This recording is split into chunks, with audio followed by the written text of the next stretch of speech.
오늘은 구약의 예수님이란 제목으로 말씀을 드리겠습니다. 우리가 예수님에 대해서 그 이름 자체도 구약에서는 뭔지 처음에 잘 몰라요. 처음에는 그냥 여호와 하나님만 나오고, 근데 이제 출애굽기 지나가서 이제 모세가 처음으로 이제 자기와 같은 선지자를 보낼 것이다. 그 말을 잘 들으라 해서 이제 하나님의 아들 메시아가 온다 그런 예언을 했고, 그 다음에 이사야서를 읽으면은 비로소 거기에서 이제 기름 부음을 받은, 성령의 기름 부음 받은 메시아가 온다는 것을 확실히 말하고 있고, 이제 그렇게 해서 이제 신약으로 넘어가서 이제 예수님이 등장하는데요. 그 연결이 별로 매끈하지가 않아요. 그래서 성령님하고 예수님과의 관계가 구약에는 어떻게 돼 있나, 뭐 이런 거 대답하기가 쉽지 않습니다. 그래서 제가 그런 것을 가지고 말씀을 전하려고 하는데요. 우선 이 본문 로마 7장 전반부는 율법을 왜 주셨는가, 거기에부터 사도 바울이 설명하고 있습니다. 근데 율법은 로마 3장 20절에도 분명히 말하고 있지만, 우리가 죄를 깨닫게 하려고, 우리가 죄인인 것을 깨닫게 하려고 하는 율법을 주셨다지, 율법을 잘 지켜서 우리가 하나님 앞에 의인이 되고 거룩의 지혜라고 준 것이 아니다는 것을 성경에 분명히 말하고 있습니다. 그런데 대부분의 교회에서는 아직도 율법을 지켜야 된다고 아우성을 치는데요. 그러면 그 제대로 지키는가? 그 지킬 수가 없다고 분명히 바울이 불가능하다 갈라디아서에서 이야기하고 있는데도 불구하고 성경을 읽는지 읽어도 해석을 못하는지 모르겠어요. 이유는 모르겠는데, 로마서 8장 여기 한두 장만 넘어가면 있으니까 제가 읽어보면, 로마서 8장 3절에도 그런 말씀이 나오기 때문에 제가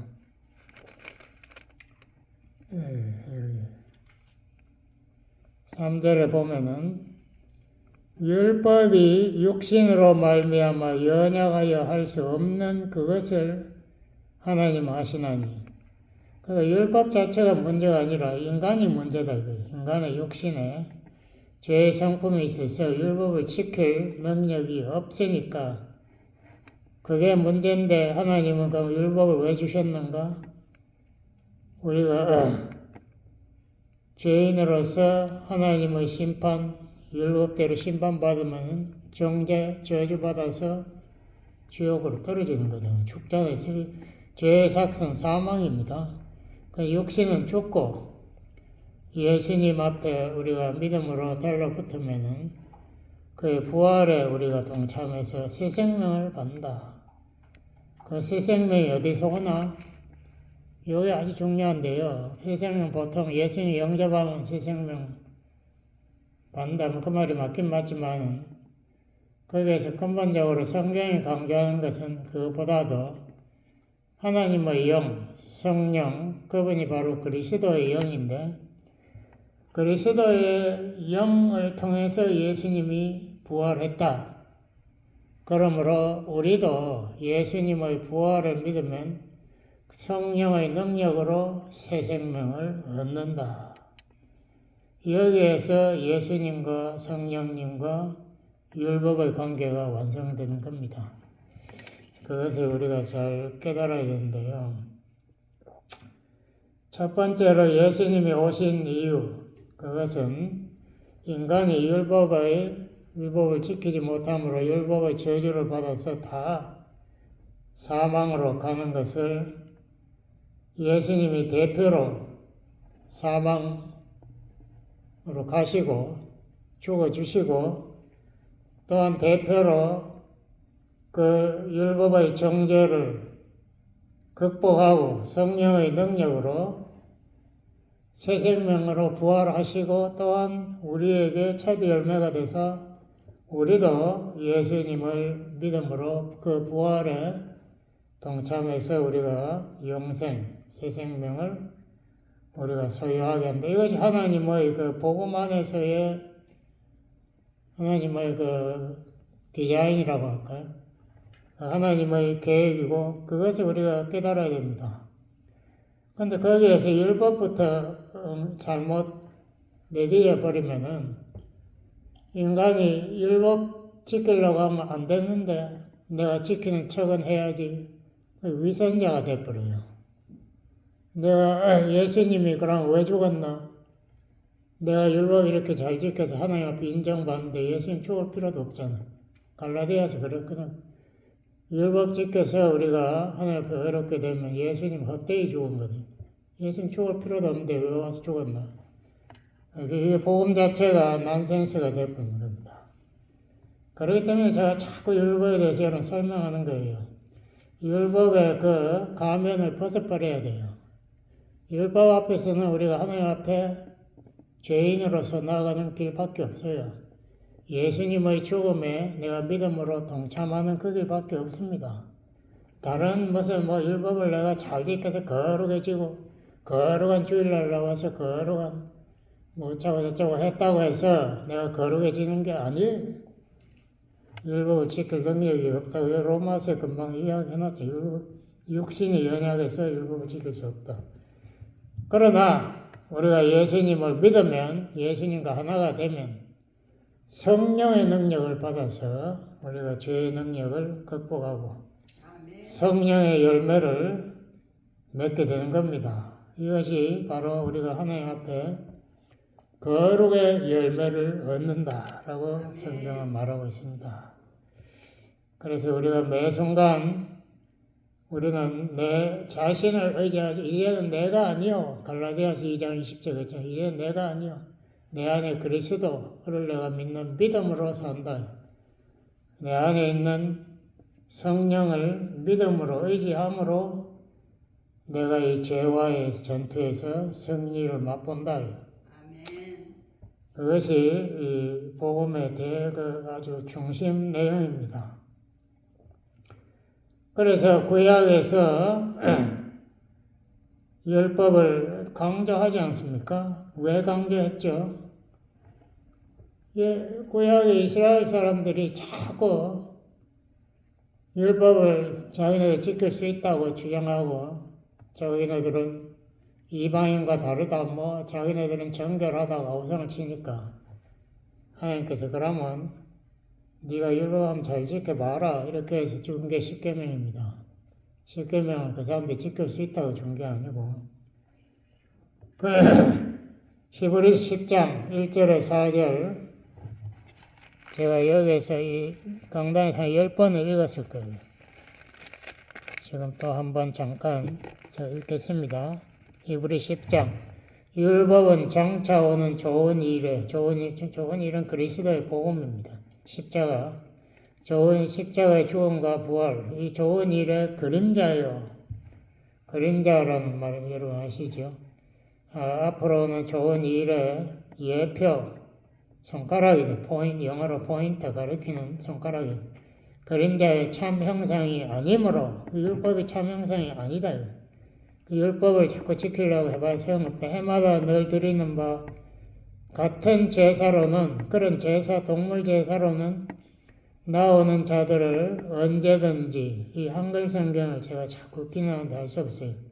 언제든지가 이게 무슨 말인지 제대로 아는 사람이 별로 없어요. 언제든지 영어로는 never 절대로 안 된다는 말인데 한글로 이거를 왜 언제든지라고 이렇게 번역해놨는지 언제든지가 무슨 말이 언제든지가 아니고 절대로 온전케 할 수 없느니라. 영어 성경 읽어보세요. 그렇게 써놨죠. 헬라어 성경 안 읽어도 영어 성경만 봐도 율법으로는 절대로 거룩해질 수 없다. 제사 동물 제사 안 만들어봐야. 안 그러면 이스라엘이 왜 멸망했어요? 이스라엘이 율법 안 지켜서 그렇다고요? 그렇지 않아요. 이스라엘이 우리 교인들보다 율법 훨씬 잘 지켰고 이스라엘이 망할 때에도 동물을 얼마나 많이 죽였는지 그들의 그 속죄일 기념일에는 동물을 수만 마리를 성전에 데려와가지고 다 그걸 피를 뿌렸습니다. 그래서 그 피가 유대인의 조세푸스 책에 보면 강같이 흘렀다. 피가 동물을 얼마나 많이 죽였는지. 근데 왜 그 사람들 100만 명 넘게 그 자리에 다 죽여버렸어요. 로마 군대가 와가지고 모조리 다 죽여버렸잖아. 전멸하고 2만 명만 살아남아가지고 로마의 포로로 잡아갔는데 하나님이 어떻게 그렇게 비참하게 이스라엘을 다루었을까요? 그 이유는 율법에 있습니다. 그런데 우리가 율법을 잘 모르고 또 이스라엘과 같은 운명을 따르겠다, 위선자가 되겠다, 그건 참 곤란하지. 그렇게 하면 안 돼. 이 히브리서에 써놨잖아요. 해마다 늘 드리는 바와 같은 동물 제사로는 나오는 자들을 여기다 언제든지라는 이 말이 영어로 never, 절대로 온전케 할 수 없느니라. 그렇지 아니하면 온전하게 되었다면 섬기는 자들이 단번에 정결케 되어 다시 죄를 깨닫는 일이 없으리니 어찌 제사 드리는 일을 그치지 아니하였으리요. 속죄함을 받았다면 왜 동물 제사를 아침 저녁으로 또 드렸느냐 이거죠. 그러나 제사들은 해마다 죄를 생각하게 하는 것이 있나니 이는 황소와 염소의 피가 능히 죄를 없이 하지 못함이라. 율법으로는 죄 문제 해결 안 된다. 분명히 해놨죠. 그래서 다른 몸을 하나님이 준비한 바로 그 메시아의 피다. 메시아의 몸이 그 하나님의 뜻을 좇아 예수 그리스도의 몸을 단번에 들이심으로 말미암아 우리가 거룩함을 얻었느니라. 그래서 예수님의 몸을 우리가 믿음으로 우리가 예수님의 죽음에 동참함으로 죄사함을 얻고 성령의 능력으로 부활 새 생명을 얻었다. 그게 바로 복음이고 이걸 사도 바울이 설명하려고 지금 로마서 또 이렇게 열심히 이야기하고 있습니다. 그런데 우리 특히 한국 기독교인들, 목사님들은 정말 이 복음을 핵심을 깨닫고 있는지 모르겠어요. 하여튼 엉뚱한 소리면 자꾸 율법을 지켜야 된다고 어성을 치니까 답답해서 이야기하는 거고. 그러므로 율법으로는 여기 일어났잖아요. 율법 지켜봐야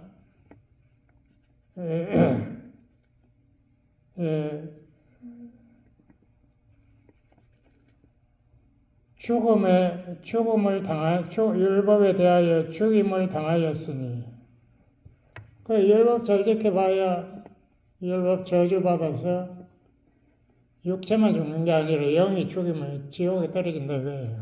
사망의 열매를 맺었으니 이는 다르니 로마 7장 4절 제가 또 다시 다르니가 예수 아닙니까? 예수 곧 죽은 자 가운데서 부활하신 이에게 가서 우리로 하나님을 위하여 열매 진짜 열매를 맺히게 하려 함이라. 이 열매는 내가 맺는 게 아니지 않습니까?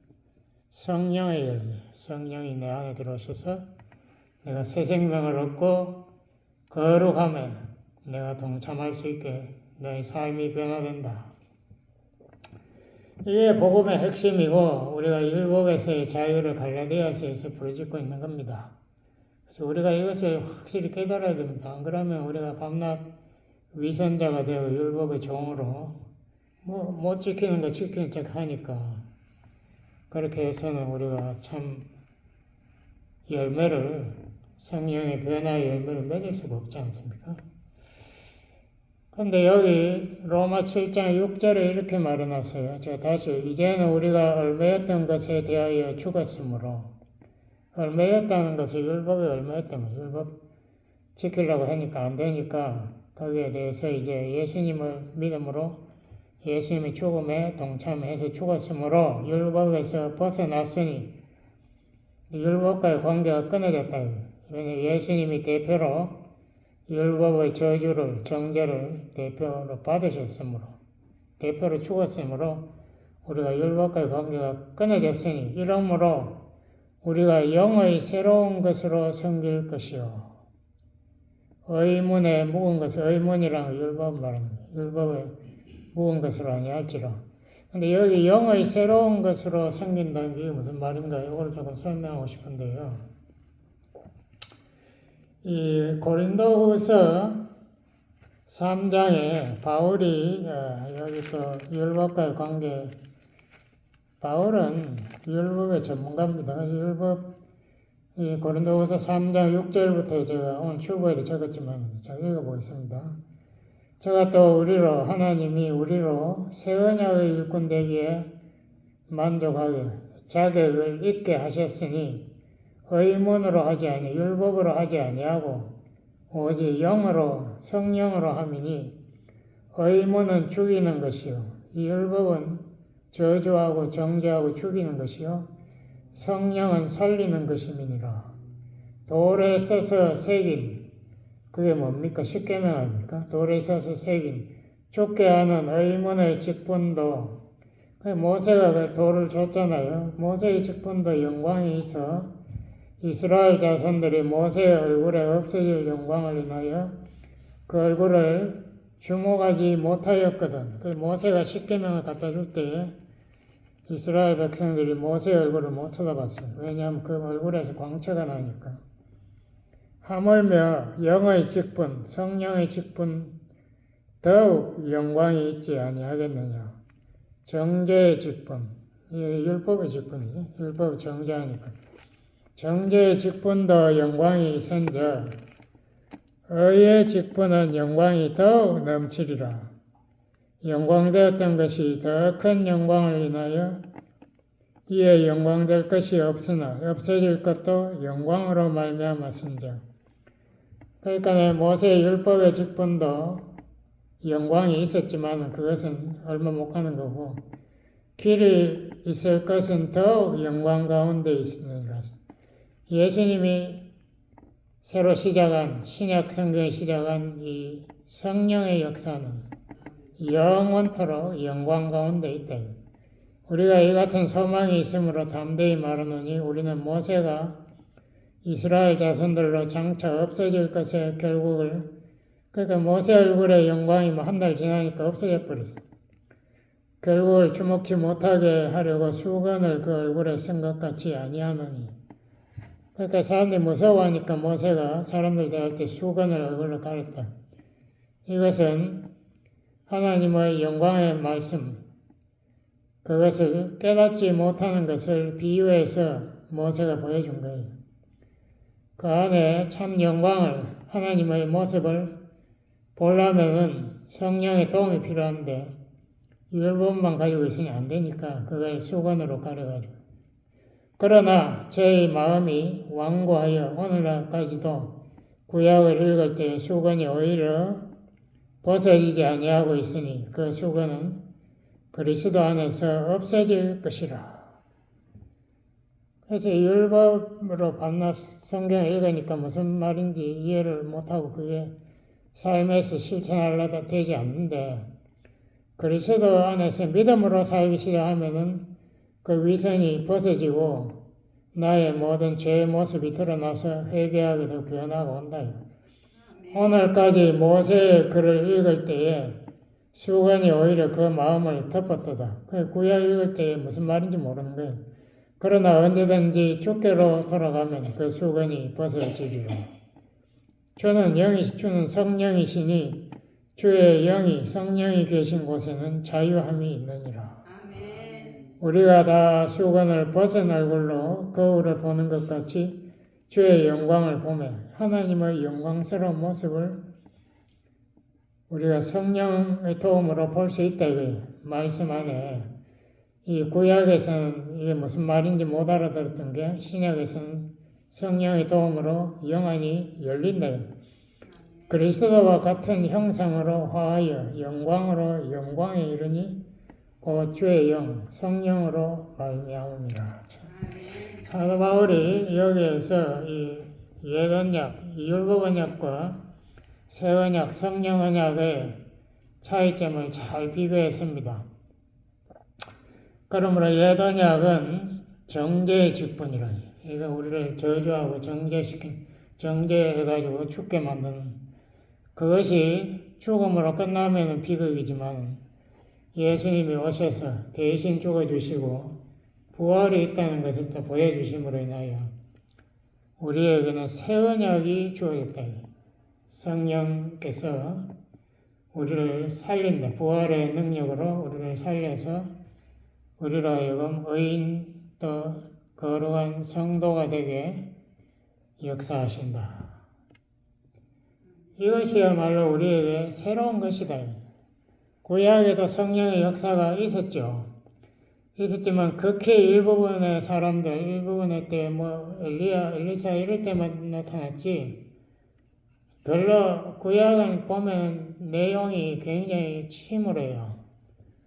대표적인 성도라는 다윗조차 막 간음하고 살인하고 저주받아가지고 그 집이 서로 밤낮 전쟁치고 이런 것이 구약이라고.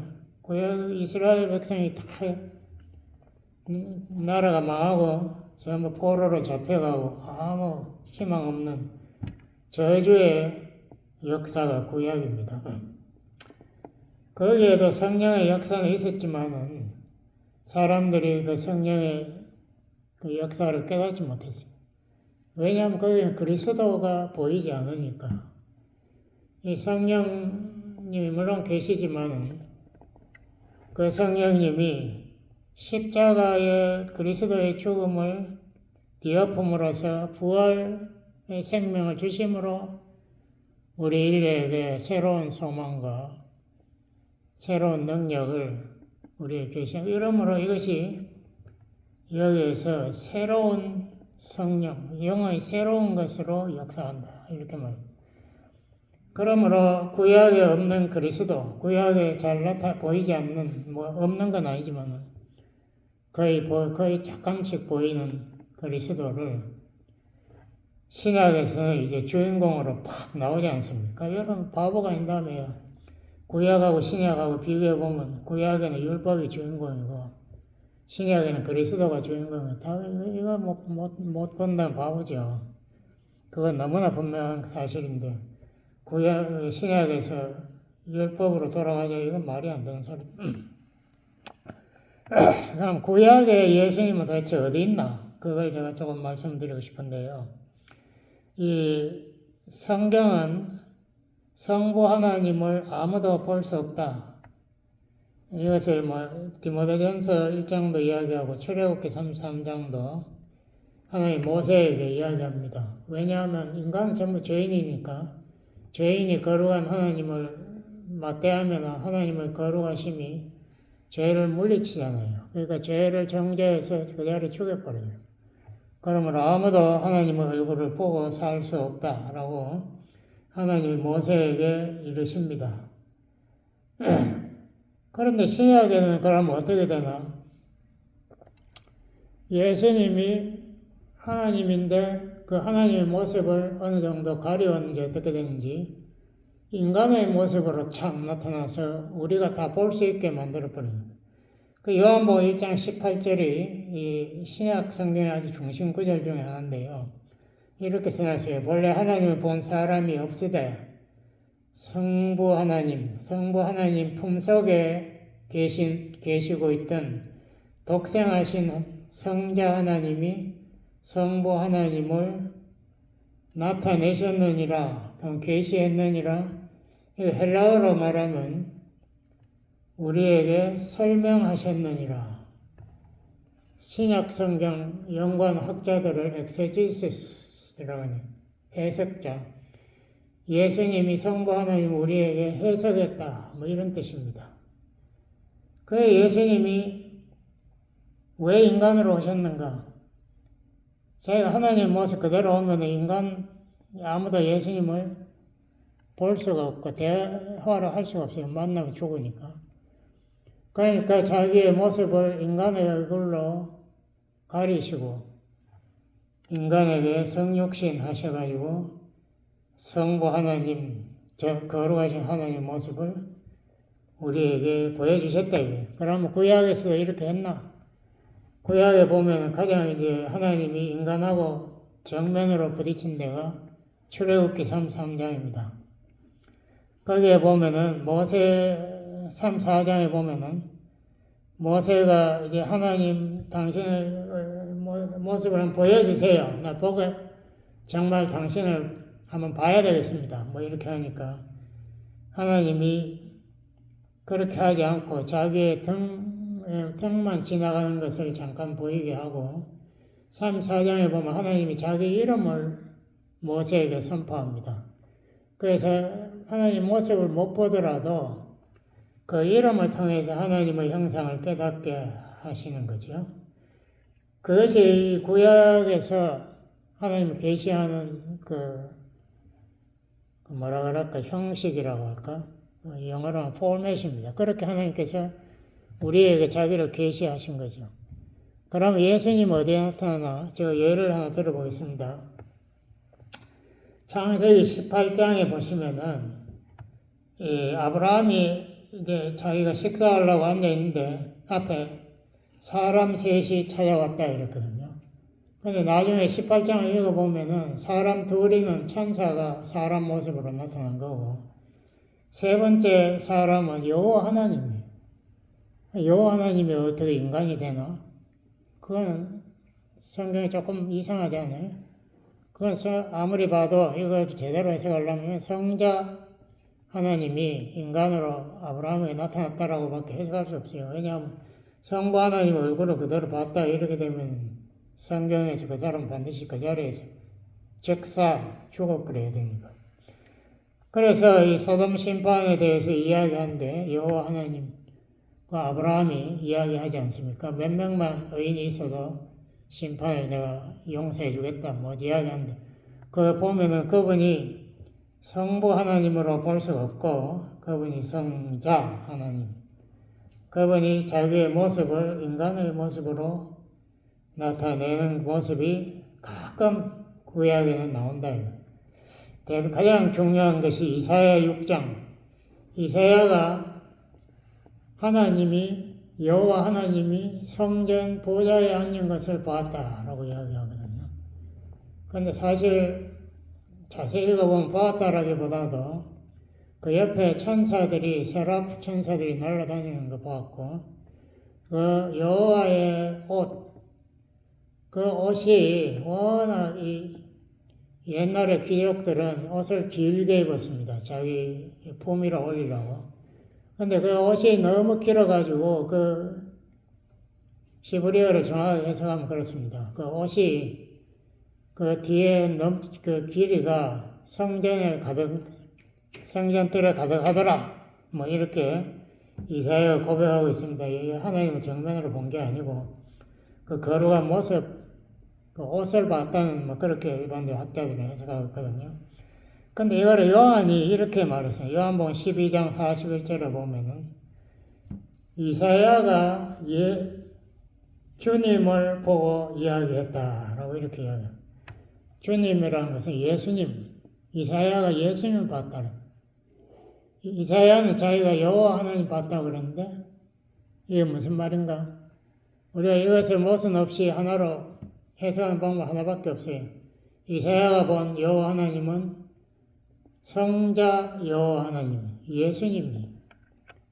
그래 구약에서 인간들 앞에 나타난 하나님은 성자 하나님으로밖에 우리가 해석할 수 없어요. 그래서 이사야가 지가 죽는 줄 알았는데 죽지 않잖아요. 오히려 죄를 뭐 용서받고 뭐 이렇게 샀는데. 그러한 것에서 우리가 어느 정도 짐작할 수 있습니다.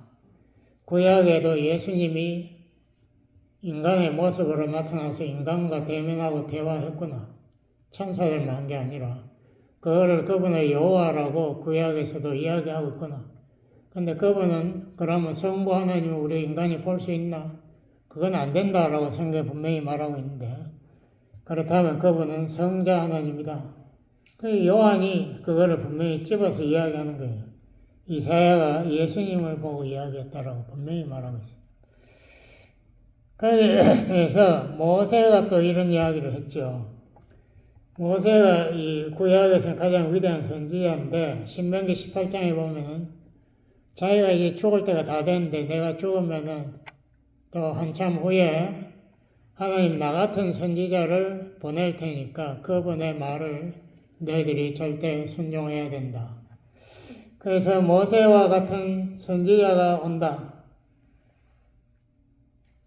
그분이 누군가? 그것을 이사야가 풀이했습니다. 이사야에 보면은 계속해서 메시아가, 그 전에는 메시아 이야기가 거의 없죠. 그 이야기가. 근데 이사야에서부터 메시아 이야기가 막 쏟아져 나오는 거예요. 그 메시아가 나와서 우리를 어떻게 구원하는가? 이사야 53장에 보면 적의 나라를 정벌해서 구원하는 게 아니고 우리를 죄의 능력에서 자기가 속죄 제물이 됨으로써 죄사함을 통해서 우리를 구원한다라고 분명히 말하고 있습니다.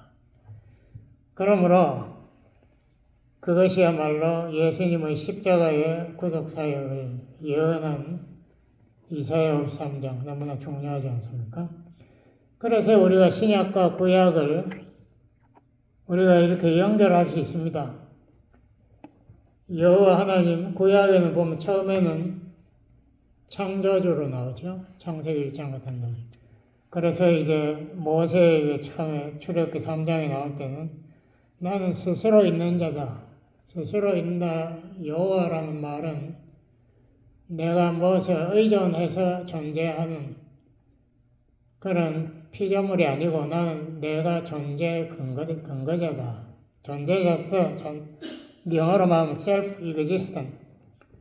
나는 무엇에 의존하지 않는 스스로 있는 자다라는 그런 뜻으로 말씀하시기도 했지만은 또 메시아의 개념, 성자 여호와를 통해서 나타난 개념은 그가 우리를 죄에서 구원하시는 구원자다.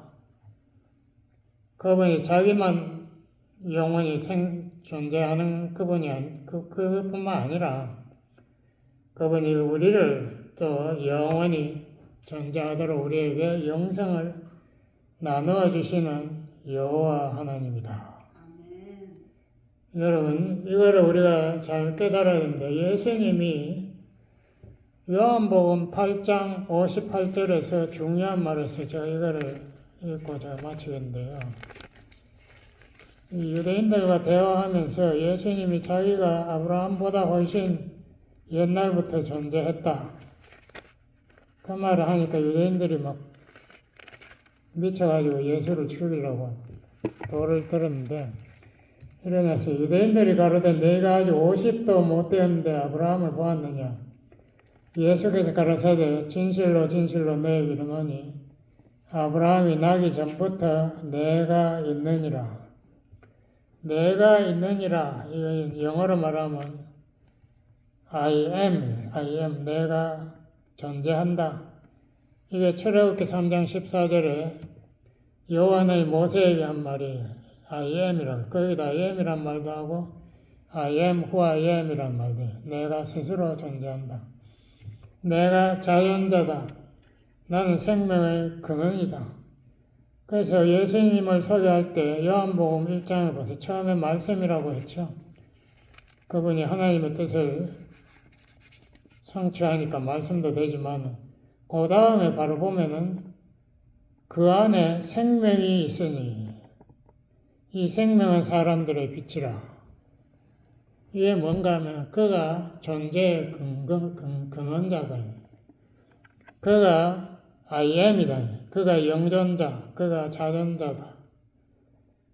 예수님이 바로 여호와다. 이것을 요한복음이 우리에게 너무나 분명히 주장하고 있습니다.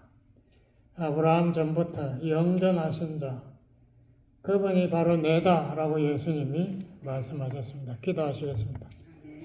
하나님 아버지, 정말 성자 예수님 오셔서 우리에게 율법으로 저주받아 죽을 우리 인생을 위해서 대신 십자가에서 대속 제물이 되시고 그 예수님을 믿음으로 말미암아 당신이 가지신 성령의 능력, 부활의 능력을 우리도 소유할 수 있게 우리에게 영생을 주신 예수님을 찬양합니다.